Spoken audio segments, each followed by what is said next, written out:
আসসালামু আলাইকুম। কেমন আছেন সবাই? আলহামদুলিল্লাহ আমি ভালো আছি। নিপাস কিচেনে আপনাদের সবাইকে স্বাগতম। আজ আমি তৈরি করব পুরান ঢাকার মুড়ি ভর্তা। পুরান ঢাকার মুড়ি ভর্তা তৈরি করতে আমার কি কি উপকরণ লাগছে চলুন যে দেখি।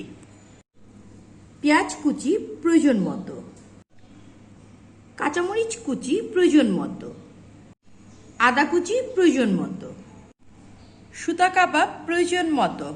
সুতা কাবাবের রেসিপিটি যদি আপনারা দেখতে চান অবশ্যই আমাকে কমেন্ট বক্সে জানাবেন। কিলা কলিজার লটপটি প্রয়োজন মতো, ছোলা ভুনা প্রয়োজন মতো। ছোলা ভুনার রেসিপিটি আমার চ্যানেলে দেয়া আছে। মুড়ি প্রয়োজন মতো, চিকেন টিক্কা প্রয়োজন মতো, সরিষার তেল প্রয়োজন মতো, আলুর চপ প্রয়োজন মতো, বেগুনি প্রয়োজন মতো, পনির টুকরো প্রয়োজন মতো, ডাবলি প্রয়োজন মতো, পেঁয়াজু প্রয়োজন মতো, পুদিনা পাতা কুচি প্রয়োজন মতো, লেবু প্রয়োজন মতো, লেবু কুচি প্রয়োজন মতো, লবণ স্বাদ মতো। চলুন তাহলে আমরা শুরু করি। মুড়ি ভর্তা মাখানোর জন্য আমি একটা বড় ডিশ নিয়ে নিয়েছি। ডিশের মধ্যে আমি দিয়ে দিয়েছি পেঁয়াজ আর কাঁচামরিচ। এখন আমি দিয়ে দেবো স্বাদ মতন লবণ। লবণ দিয়ে আমি ভালো করে মেখে নিচ্ছি। পেঁয়াজ মরিচ আমার ভালো করে মাখা হয়ে গিয়েছে। এখন আমি একে একে দিয়ে দিচ্ছি বুট,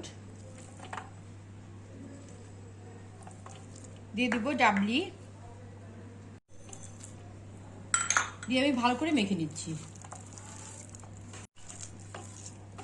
এখন আমি দিয়ে দিব গিলা কলিজা লটপটি,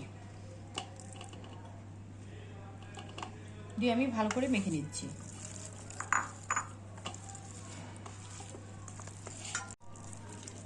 এখন আমি দিয়ে দেবো চিকেন টিক্কা। চিকেন টিক্কাটাকে আমাকে ছিঁড়ে দিতে হবে।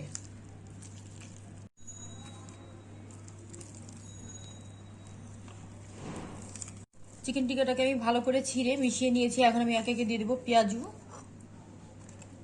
পেঁয়াজুগুলোকে আমি ভেঙে দিচ্ছি।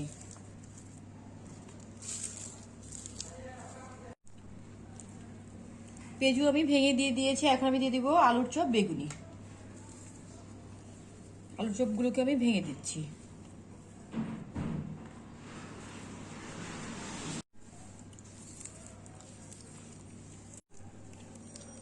বেগুনি আর আলুর চপ দিয়ে আমার ভালো করে মেশানো হয়ে গিয়েছে। এখন আমি একে একে এটার মধ্যে দিয়ে দিব আদা কুচি,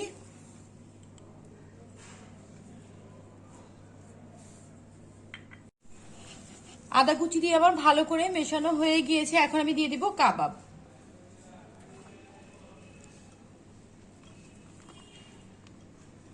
কাবাব দিয়ে আমি ভালো করে মেখে নিচ্ছি। কাবাব দিয়ে আমার ভালো করে মেশানো হয়ে গিয়েছে। এখন আমি দিয়ে দেবো মুড়ি, দিচ্ছি তেল, দিয়ে দিব লেবু কাটা, দিয়ে দিব পনির,